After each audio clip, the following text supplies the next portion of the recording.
Kaya tayo po, when was the last time we cry for our nation? When was the last time you pray for your nation? Kailan yung huling pagkakataon na sinabi mo, Panginoon, pwede ba, Panginoon, baguhin mo yung bansa namin, gamitin mo kami, Panginoon, para baguhin ang bansang Pilipinas? God is looking for that person right now. God is looking to those people who are willing to pray, who are willing to unite, who are willing to sacrifice and help first country.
Blessed Sunday to everyone. Mapagpalang araw po sa atin lahat at sa mga naka-tune in po ngayon.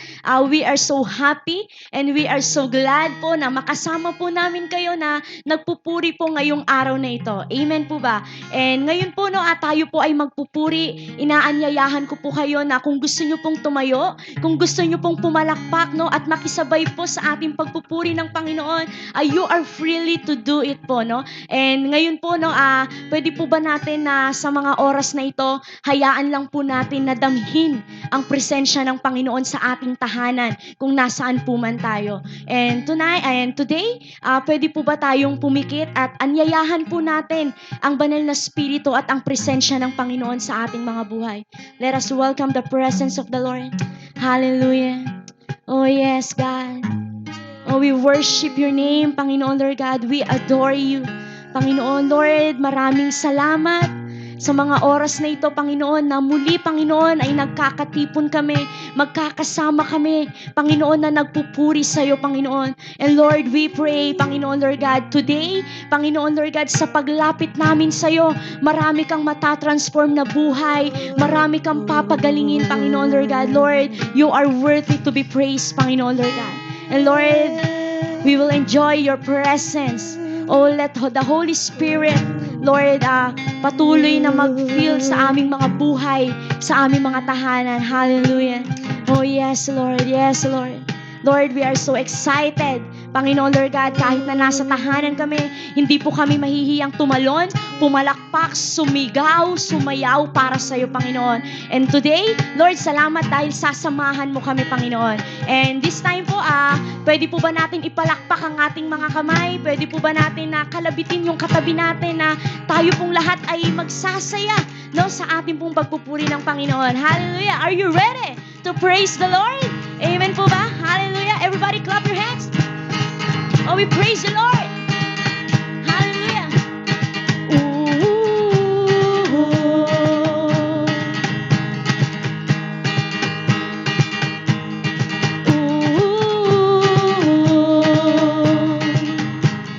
You are at home in my heart, 'cause you love me right from the start.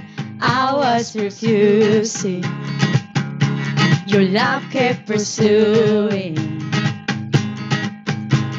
Now that I tasted your love, and my heart just can't get enough. Jesus, you have me. Hey!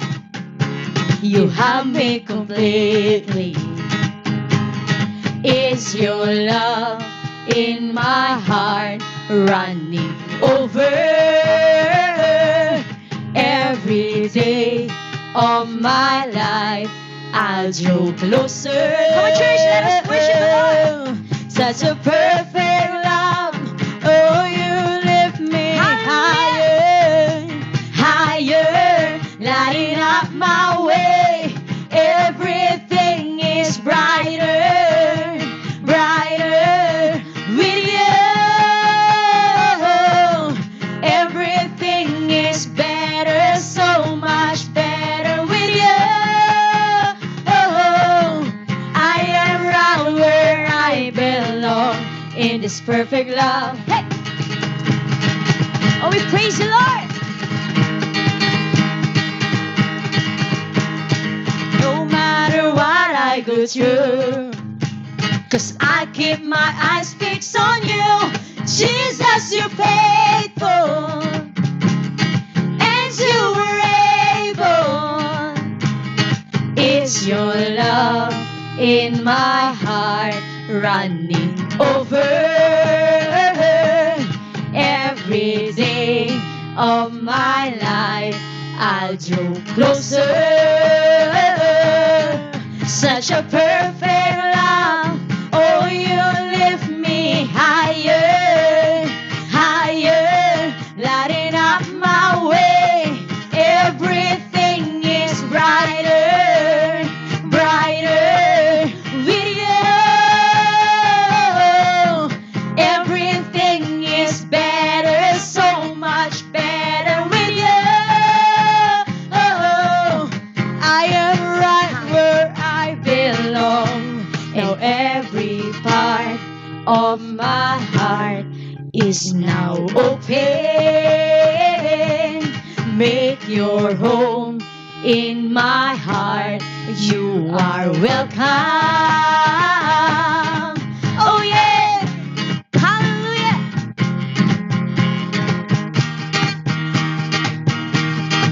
You are welcome. Are you ready to jump for Jesus? Hallelujah. Such a perfect love. Oh, you lift me higher. Yes, Lord. Higher, lighting up my way. Everything is brighter, brighter with you. Everything is better, so much better with you. I am right where I belong in this perfect love. Hey, hey.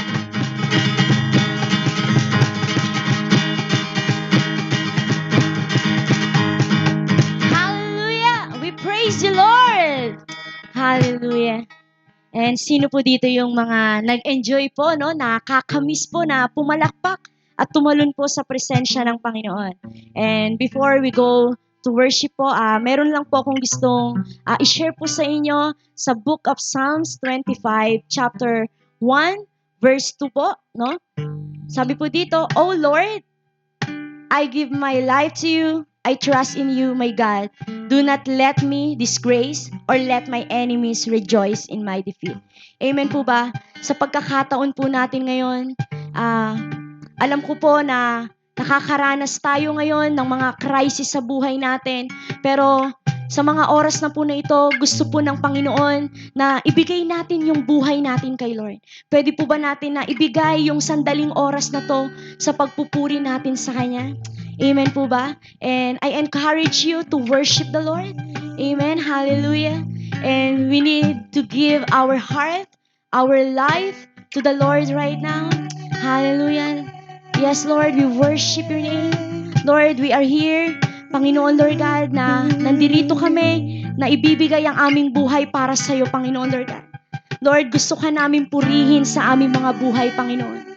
And Lord, as we worship you, Lord, samahan mo kami, Panginoon, Lord God. Hallelujah. Yes, Lord. Oh, we worship you. I give myself away. Can we sing it to the Lord?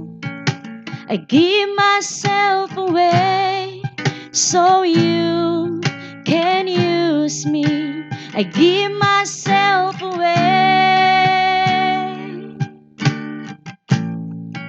I give myself away so you can use me. Here I am, here I stand. Lord, my life is in your hand. Lord, I'm longing to see your desires revealed in me. I give myself away. I give myself away so you can use me. I give myself away. Oh, I give myself away so you can use me. Take my heart, take my life as a living sacrifice.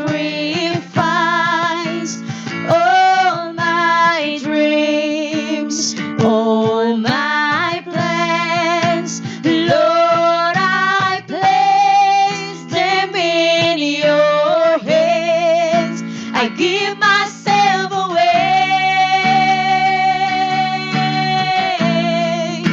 I give myself away so you can use me. I give myself away. Let us worship the Lord.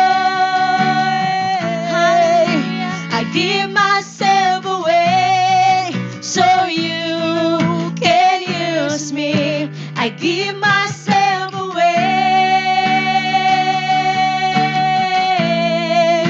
I give myself away so you can use me.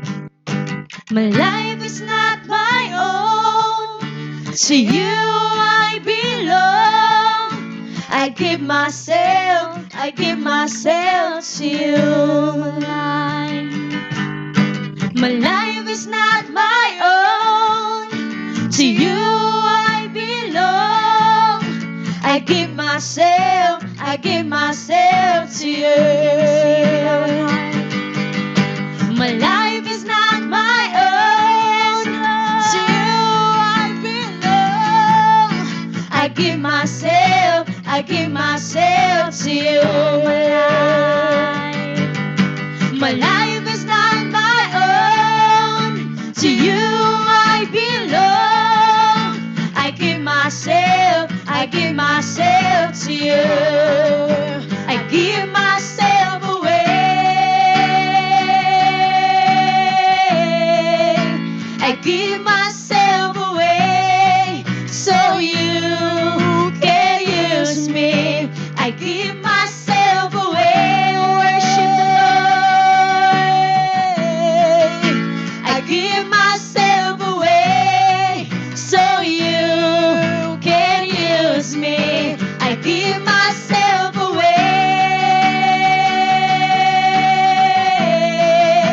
I give myself away so you can use me.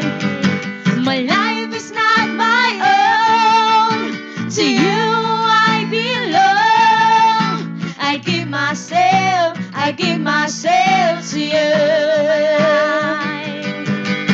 My life is not my own. To you I belong. I give myself to you. My life is not my own. To you I belong. I give myself to you. Here I am, take me. Raise our hands as an offering. Here I am.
Here I am to worship. Here I am to bow down. Here I am to say that you're my God. You're altogether lovely, altogether worthy, altogether wonderful to me. Oh, here I am to worship. Here I am to bow down. Here I am to say that you're my God. You're altogether lovely, altogether worthy, altogether wonderful to me. Can we worship the Lord? Here I am to worship. Here I am to bow down. Here I am to say that you're my God. You're altogether lovely, altogether worthy, altogether wonderful to me.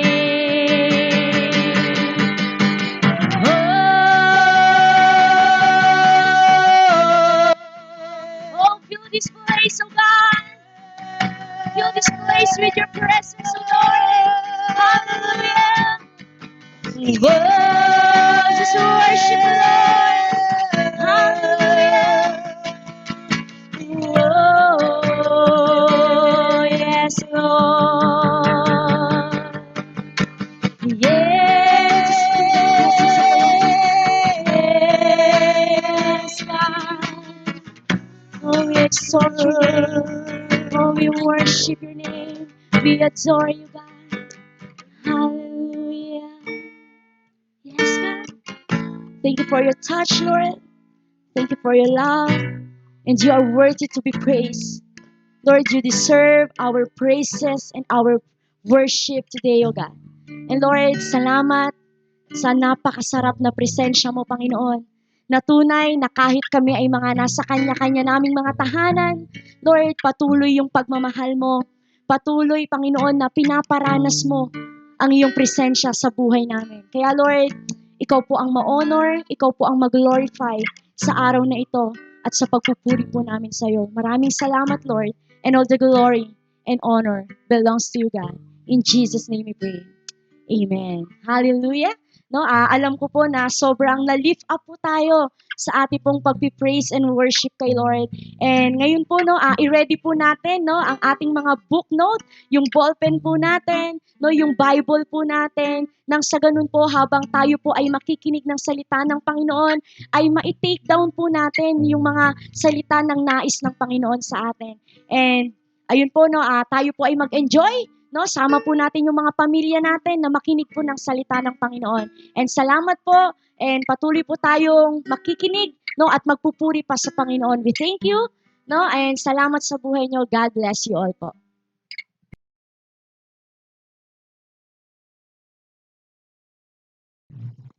Ayan, magandang araw po sa ating lahat at kumusta po kayo dyan sa inyong mga kanya-kanyang tahanan at sa lahat po ng nakakarinig ng preaching na ito, ng mensahe na ito, kumusta po kayo? Mapagpalang araw po sa ating lahat at I hope po na kayo po ay okay lang sa inyong mga kanya-kanyang tahanan. And today po, tayo po ay merong mahalagang bagay na pag-uusapan no sa panahon po natin ngayon.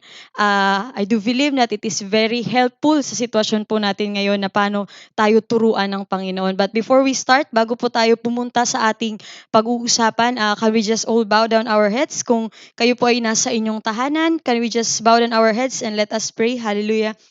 Lord, we thank you, Panginoon, for this day, Panginoon. Lord, we do believe, Panginoon, that you prepare something great, something big for us today, Panginoon. Lord, open our hearts, give us a receptive heart, Panginoon. Lord, give us a submissive heart today, Panginoon. Lord, as we receive your word, thank you, Panginoon, dahil ito ay magkakaroon ng tulong, magkakaroon, Panginoon, ng impact sa aming mga buhay, Panginoon. Lord, ikaw ang manguna, Panginoon, ang maitaas sa aming buhay ngayong umaga na ito, Panginoon. We praise you, God, and we glorify your name.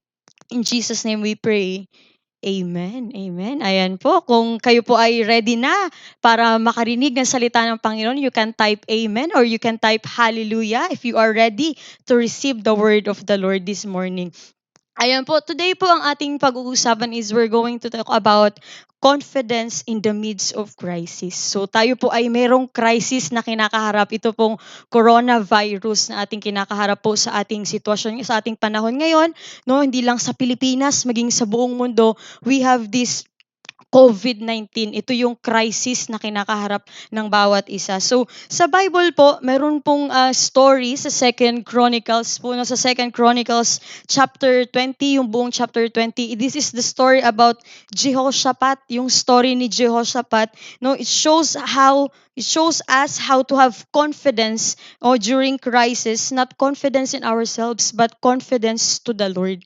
No, makikita natin kung gaano ba yung ka-confident itong si Jehoshaphat during the crisis ng buhay niya, no, during the battle of his life. So as we read in Second Chronicles chapter 20 verse 1 to 2, says there, sabi doon, after this, the Moabites and Ammonites with some of Meunites came to wage war against Jehoshaphat.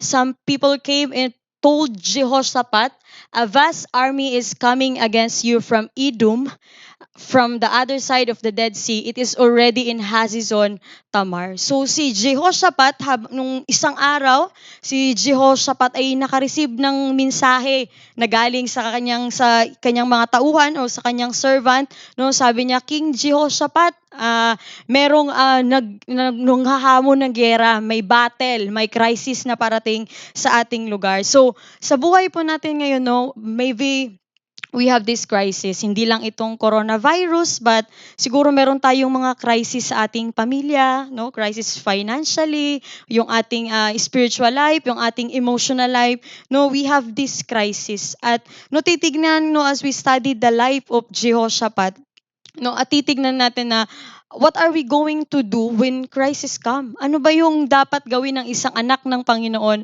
Ano ba yung gagawin ng isang anak ng Diyos, no, kung yung darating ang crisis sa kanyang buhay? So if you are ready, no, na malaman yan, you can say amen, you can type amen. So today po, no, when crisis come, una, we need to inquire. When crisis come, we need to inquire to God. No, kagaya ng ginawa ni Jehoshaphat sa 2 Chronicles chapter 20 verse 3, sabi niya, alarmed Jehoshaphat resolved to inquire of the Lord, and he proclaimed a fast for all Judah. So when he received the message na merong battle, merong makikipag-wage ng war sa atin, no, merong crisis na darating, ang ginawa ni Jehoshaphat is nag-inquire siya sa Panginoon. No, sa crisis po na kinakaharap po natin ngayon, do we inquire the Lord? No, nag-i-inquire ba tayo sa Panginoon, or para lang tayong papetex-petex, di tayo nag-i-inquire sa Lord? Lord, ano ba yung dapat naming maging respond? Ano ba yung dapat naming gawin this time, Panginoon? So si Jehoshaphat, na-alarm siya. Siguro po tayo nung nalaman natin na merong coronavirus na kumakalat, siguro na-alarma din tayo. At yung iba sa atin, siguro parang wala lang. At yung iba sa atin talagang lumapit sa Panginoon.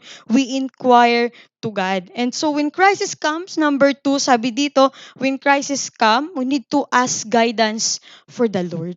So mag-ask ka ng guidance. After mo nag-inquire ka sa Panginoon, you need to ask guidance to Him. Sabi dito sa ginawa ni Jehoshaphat sa verse 12, sabi niya, our God, will you not judge them? For we have no power to face this vast army that is attacking us.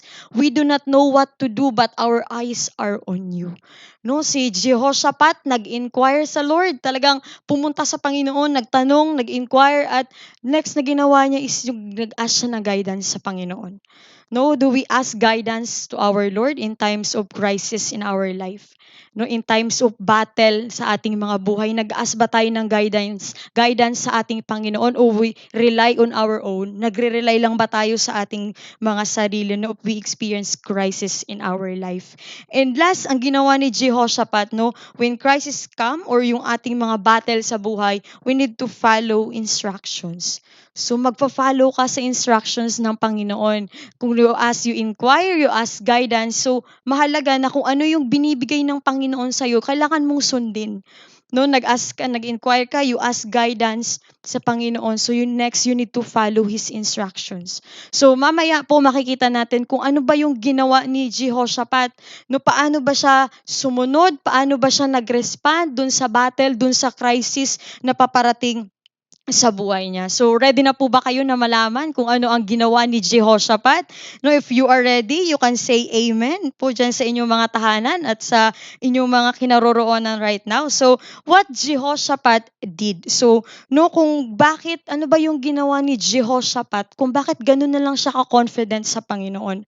Kung bakit ganun na lang siya hindi talaga nataranta? Bakit ganun na lang siya mag-respond so, sa Panginoon sa crisis na kinakaharap na? So, what Jehoshaphat did and what we should do during our battles. What we should do as Christians during our crisis.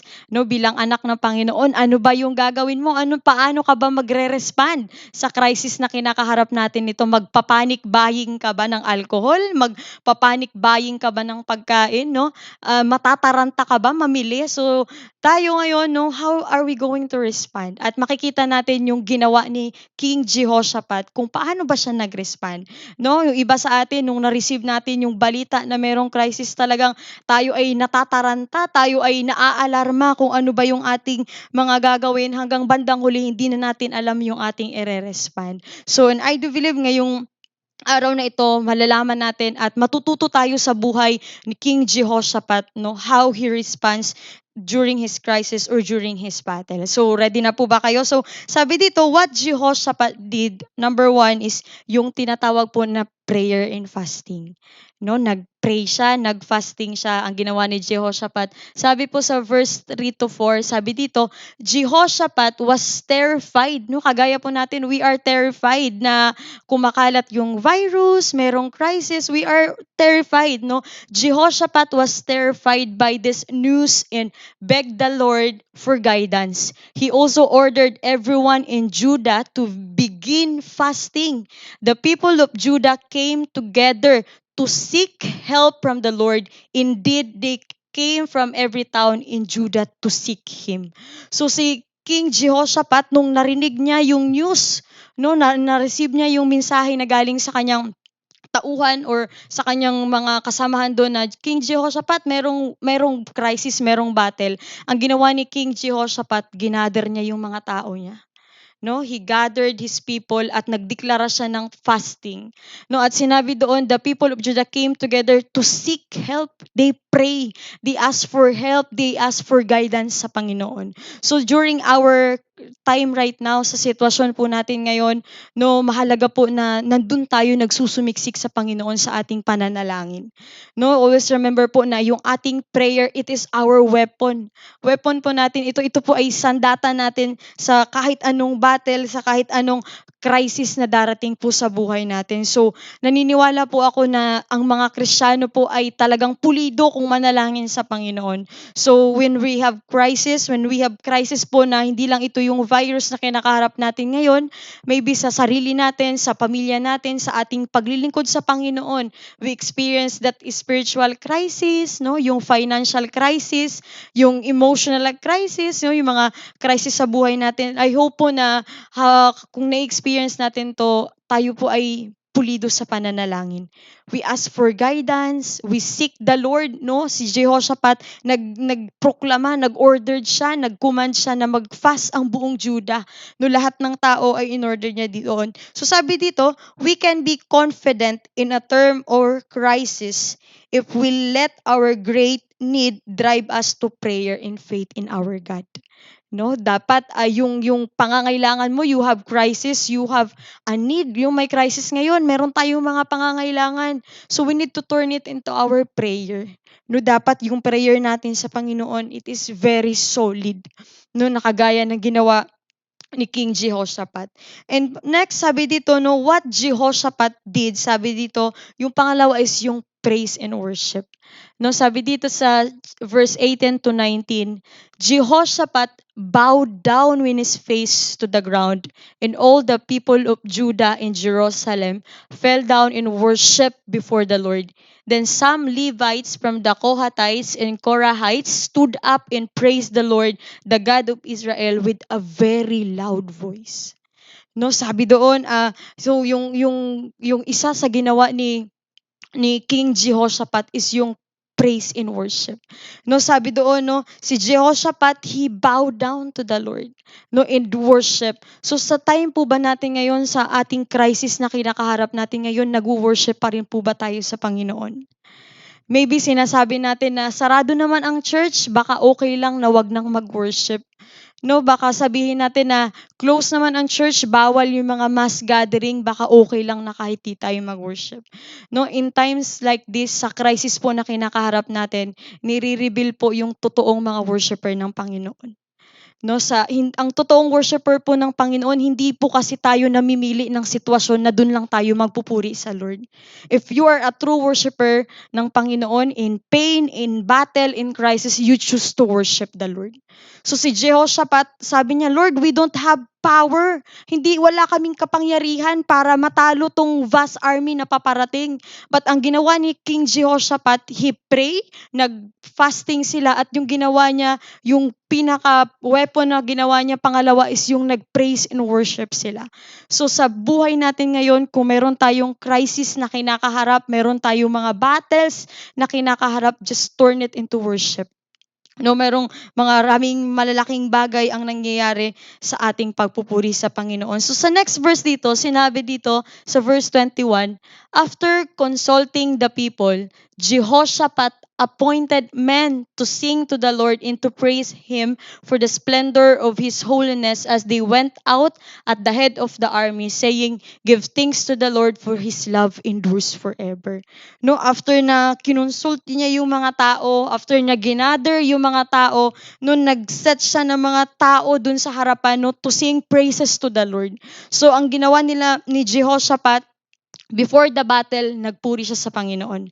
During the battle, nagpuri siya sa Panginoon, at makikita po natin ngayon, mamaya, na ano ba yung ginawa ni Jehoshaphat sa mga susunod pa na battle, na crisis na kinakaharap ng buhay niya. So sa ating panahon po ngayon, no, mahalaga po na nandun pa rin po yung puso natin na sumasamba sa Panginoon. Because this is how we fight our battles. No, sabi nga, 'di ba, it is our weapon. So my melody is my weapon. It is our weapon. So mahalaga po na we always bow down to the Lord. Na hindi lang tayo magpupuri ng pangmaramihan. Hindi lang po tayo mag-worship sa Lord na pag may nakakakita, but we choose to worship the Lord na kahit walang nakakakita at hindi marami. So ano ba yung nagiging resulta when we praise and worship our God during this crisis? No, mahalaga po na malaman natin na what will be the result. Ano ba yung mangyayari? Kailangan ko bang magpuri pa ngayong crisis na ito? Kailangan ko bang magpuri pa na nahihirapan na nga kami? So when praise and worship, no, ano ba ang mangyayari? Una, we see God's hands at work. No, nakikita mo yung galaw ng Panginoon when you praise, when you worship during crisis, when you praise and worship during your battle, no, yung kinakaharap ng buhay mo personally, you see God's hand at work. Sabi dito sa 2 Chronicles chapter 20 verse 22, as they began to sing in praise, the Lord set ambushes against the men of Ammon in Moab, in Mount Seir, who were invading Judah, and they were defeated. No, makikita mo, sabi doon, when you praise and worship the Lord, no, kagaya ng ginawa nila King Jehoshaphat, papunta sila sa battle, papunta sila doon sa gera, no, nakakaharapin nila. Sabi, nagpupuri sila. Habang naglalakad sila, habang nagmamarsya sila doon papunta sa battle, nag-worship sila sa Panginoon. Non-stop yung worship. At sabi doon, pagkadating doon, they see God's hand at work. Kapag pala nananalangin tayo, kapag pala nagpupuri tayo sa Panginoon during crisis ng ating buhay, hindi mo pala kailangang lumaban, ang Lord ang lalaban para sa'yo. Ang Lord ang makikibaka para sa'yo. No, sabi doon sa story na to, sila Jehoshaphat, hindi pa nakakarating doon sa mismong battlefield, patay na yung mga kaaway nila. They are already defeated. So pag tayo po during the crisis of our life, no, makikita mo yung galaw ng Panginoon. Basta patuloy lang po yung pagpupuri, yung pagsamba sa Panginoon, yung ating pananalangin. So sa buhay natin, when we praise, when we worship the Lord during our crisis, hindi mo namamalayan ang Panginoon ang gumagalaw. No, ang Panginoon ang kumikilos sa buhay natin. Ang Panginoon nag-intervene sa ating sitwasyon right now sa buong mundo. Ang Lord kumikilos, gumagawa ang Panginoon as we continue to praise and worship Him. So next, sabi dito, when we praise and worship, no, makikita una, we see God's hand at work. And next is victory over our enemies. So sabi dito sa 2 Chronicles chapter 2 verse 20 verses 24, when the men of Judah came to the place that overlooks the desert and looked toward the vast army, they saw only dead bodies lying on the ground. No one had escaped. When we praise and worship to our God during our crisis, during our battle, the Lord will give us victory over our enemies. The Lord will give us victory over this crisis. The Lord will give us victory over these viruses. The Lord will give us victory over our battles. Kaya hindi ka dapat nag-aalinlangan tayo, no? Hindi dapat tayo tinatamad magpuri sa Panginoon in times of our crisis, in times of our battle, dahil nandun pala ang Lord gagalaw, nandun pala ang Panginoon kikilos. No, you see God's hand at work, at ang Lord bibigyan kanya ng katagumpayan. No, bibigyan niya sa'yo yung victory, bibigyan niya sa'yo yung kalayaan sa bawat battle na kinakaharap po natin ngayon. So sabi po dito sa next verse, sabi niya sa 2 Chronicles chapter 20 verse 28, this is the time na yung gera ay papunta pa lang sila sa gera na yon. Sabi no, hindi pa sila nakikilaban ay tapos na, tinapos na ng Panginoon. They see God's hand at work and the Lord give them the victory over their enemy. At ito yung last na ginawa nila, no? They entered Jerusalem and went to the temple of the Lord with harps and lyres and trumpets. No, sabi doon, they praise before the battle, they praise and worship during the battle, and they praise and worship the Lord after the battle. No, I hope po na tayo bilang mga anak ng Panginoon, bilang mga Kristiyano na nakakilala sa Panginoon, I hope po na matapos ang crisis na ito, matapos ang epidemya na ito, na matagpuan tayo ng Panginoon, na nakikita tayo ng Panginoon, na nagpupuri pa rin tayo sa Kanya. I hope po na matapos itong battle na kinakaharap natin ngayon, I hope po na matapos itong kinakaharap natin na crisis ay matagpuan tayo ng Panginoon na nagpupuri. No, lahat po tayo ay excited ng magpuri sa Panginoon sa ating mga kanya-kanyang churches. But ang Lord, nire-reveal ng Panginoon sa atin ngayon na kaya mo bang magpuri, no, during this crisis, during this battle. So tayo po, no, during this battle na kinakaharap natin, during this crisis na kinakaharap natin, we encourage everyone na patuloy po tayong manalangin ang magpuri sa ating Panginoon. And habang kinakaharap natin to, walang tigil na papurit pagsamba sa ating Panginoon, dahil sabi nga ito yung ating sandata eh. And after the battle, no, matapos, no, balang isang araw magigising tayo, sasabihin na tapos na yung crisis. I hope na madatnan tayo ng Panginoon na meron pa rin tayong pusong sumasamba kahit wala na yung problema na kinakaharap natin. That is a true worshiper. Na yun yung pagpupuri mo sa Panginoon, na kahit may nararanasan, kahit walang nararanasan, you continue to worship the Lord. And maybe right now, no, yung mga churches natin ay hindi nag-ooperate, no, sarado yung ating mga churches, hindi tayo nakakapag-gather together, at siguro minsan nagdadry na yung spiritual life natin, na wala na tayo ng gana na magpuri sa ating Panginoon, no. I hope po na today makita po natin yung kahalagahan, no, ng pagpupuri sa Panginoon, yung prayer, tsaka yung ating praise and worship during the crisis we are facing right now. So mahalaga po na nandun tayo sa presensya ng Panginoon during this battle. Dahil kapag ikaw ang isang Kristiyano, ang isang anak ng Panginoon, during crisis ng buhay niya, nakalubog siya sa presensya ng Panginoon, dun mangyayari yung lahat ng miracles, dun mangyayari lahat ng healing, dun mangyayari lahat ng breakthrough, ng victory, dun ibibigay lahat ng Panginoon. So I hope po na magkaroon magkaroon tayo ng deep communion sa ating Panginoon during this time. At wala po tayong rason na hindi ako makapagpuri sa Lord dahil busy ako. Kasi po bawal naman po tayong lumabas. So we have a lot of time para magpuri sa ating Panginoon. Bawal tayong lumabas, so nasa loob lang tayo ng ating mga kanya-kanyang tahanan. No, kung wag nating unahin yung ibang bagay, no, you have a lot of time to praise and worship the Lord. You have a lot of time to pray. No, hindi mo iisipin na may lakad akong pupuntahan, hindi mo iisipin na may pupuntahan ako, madaliin ko yung pagpupuri ko sa Panginoon. Ngayon, ang Lord binigyan kanya ng mahabang oras, mahabang panahon para magpuri at magpasalamat sa kanya. So, I hope po na yung puso po natin, no, kung gaano po tayo kagalak, gaano po tayo kasigla magpuri sa ating Panginoon nung tayo po ay magkakasama sa ating simbahan, ay dalhin po natin yung puso na nagpupuri sa Panginoon sa ating mga kanya-kanyang tahanan. No, dalhin po natin yung puso natin na nag-worship sa Lord. No, I hope po na tayo po lahat ay nakikiisa sa pagpupuri, nakikiisa sa ating pananalangin sa Panginoon. At ngayong araw po na to, kung tayo po yung tao, kung tayo po yung anak ng Panginoon na kumbaga hindi mo na pina-prioritize yung pagpupuri mo, yung pagpipray mo sa Panginoon during this time na parang pakuya-kuyakoy na lang tayo, nag-aantay na lang tayo ng balita, nag-aantay na lang tayo ng ayuda, nag-aantay na lang tayo ng mangyayari. I hope po na simulan po nating ulit magpuri sa ating Panginoon. Because it works, no, may nangyayari po during we praise, during we worship, during we pray to our God in our times right now. So mahalaga po na tayo ay nagpupuri at babad sa presensya ng Panginoon sa ating panahon ngayon para po ang kaaway ay hindi po makapag-operate sa ating mga buhay.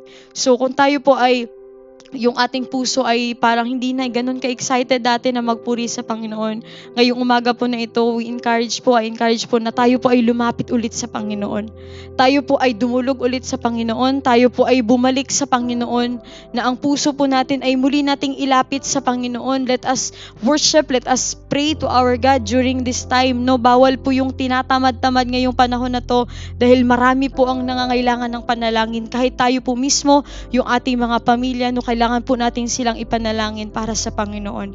And today po, sa paglapit po natin sa Panginoon, we encourage po na buksan po natin yung ating mga puso. Buksan po natin yung ating mga kaisipan na baka po napapabayaan na natin yung ating prayer life, nakapababayaan na natin yung ating worship life. No, na lagi po niyong tatandaan yung ginawa ni King Jehoshaphat during the battle of his life, during the crisis of his life, na wala siyang ibang ginawa na na-defeat yung kaaway, nag-pray siya at nagpuri siya sa Panginoon. So hanggang matapos po ang crisis na ito, tayo po ay mananatiling nagpupuri at nananalangin sa ating Panginoon. So sa paglapit po natin sa Panginoon ngayong araw na to, I hope po na yung ating puso ay naantig or ang ating puso po ay hipuin ng Panginoon, na tayo po ay magkaroon ng puso na patuloy na sumasamba sa ating Panginoon. So ngayong araw po na to, pwede po ba tayong yumuko at manalangin at tayo ay lalapit sa ating Panginoon? Hallelujah. Lord, we thank you, Panginoon, sa iyong salita ngayong araw na ito, Panginoon. Lord, salamat, Panginoon, dahil pinaalala mo sa amin, Panginoon, yung kahalagahan, yung aming magiging responde, yung aming magiging response during this crisis, Panginoon. Lord, salamat dahil ang mga anak mo, Panginoon, ay nananatiling pulido ang pananalangin, nananatiling pulido ang kanilang mga prayer, ang kanilang mga worship life, Panginoon, sa kanilang mga kanya-kanyang tahanan, Panginoon. Lord, salamat dahil, Panginoon, we do believe that as we continue to pray, as we continue to worship you, Panginoon, meron kang ginagawa, Panginoon, merong nangyayari, Panginoon, sa buong mundo. Niyayanig mo ang buong mundo. Marami kang pinapagaling as we continue to pray, as we continue to worship. Marami kang pinapalaya, marami kang dinideliver, Panginoon, sa viruses na ito, Panginoon. Lord, marami mga positive, marami mga infected, Panginoon, ang gumagaling as we continue to praise, as we continue to worship you, Panginoon, during our crisis, Panginoon. Lord, marami kang aayusin, maging ang buhay namin, Panginoon, ay inaayos mo, Panginoon, as we continue, Panginoon, sa pananalangin at sa aming pagpupuri Puri sa iyo, Panginoon. Lord, today, Panginoon, Lord, ikaw ang maitaas sa aming mga buhay, Panginoon. Lord, ikaw ang mag-glorify sa aming mga buhay, Panginoon. Lord, we will continue to seek your presence, Panginoon. Lord, kahit nasa kanya-kanya kami mga tahanan, Lord, magpapatuloy kami, Panginoon, na isik ang iyong presensya, Panginoon. Lord, dahil sabi mo sa iyong presensya, nandun ang kaligtasan at ang kagalingan, Panginoon. Lord, we praise you, Panginoon, and we glorify your name, God. In Jesus' name we pray. Amen and amen. Ayan po, maraming salamat po sa iyong pag-tune in, sa inyong pakikinig, at you can also watch this preaching, you can also watch this video po sa ating Facebook page, Church of God Subic, and we have also our YouTube channel, Church of God World Mission Philippines Subic, you can watch it there, at sa yung ating mga iba pang preaching, pwede nyo pong silipin doon. At doon po sa mga naabutan po ng mensahe na ito, God bless po, maraming salamat po sa inyong lahat sa pag-tune in. At doon po sa mga anak ng Panginoon na excited nang magbigay sa Kanya, na ready na yung ating mga tithes and offering, pwede nyo na po yung iabot, sa area po ng Subic. We have Sister Mylene San Jose, at sa area po ng Olonga po, we have Sister Mona de Goma, at sa Barreto po, we have Chris Ann Mahinay. So you can message nyo na lang po sila, at sila po ay pupunta sa inyong mga bahay ura mismo, para pick upin po ang inyong mga tithes and offering. So, we are so excited po, ang buong church ay excited na po sa ating greater comeback, sa ating pagbabalik, at tayo po ay mag-ready, i-prepare po natin ang sarili natin dahil matindi po ang gagawin ng Panginoon sa ating pagbalik sa ating mga kanya-kanyang churches. So ayun po, maraming salamat po. God bless po sa inyong mga buhay at pagpalain po kayo ng Panginoon. Maraming salamat po. Kaya tayo po, when was the last time we cry for our nation? When was the last time you pray for your nation? Kailan yung huling pagkakataon na sinabi mo, Panginoon, pwede ba, Panginoon, baguhin mo yung bansa namin, gamitin mo kami, Panginoon, para baguhin ang bansang Pilipinas? God is looking for that person right now. God is looking to those people who are willing to pray, who are willing to unite, who are willing to sacrifice and help first country.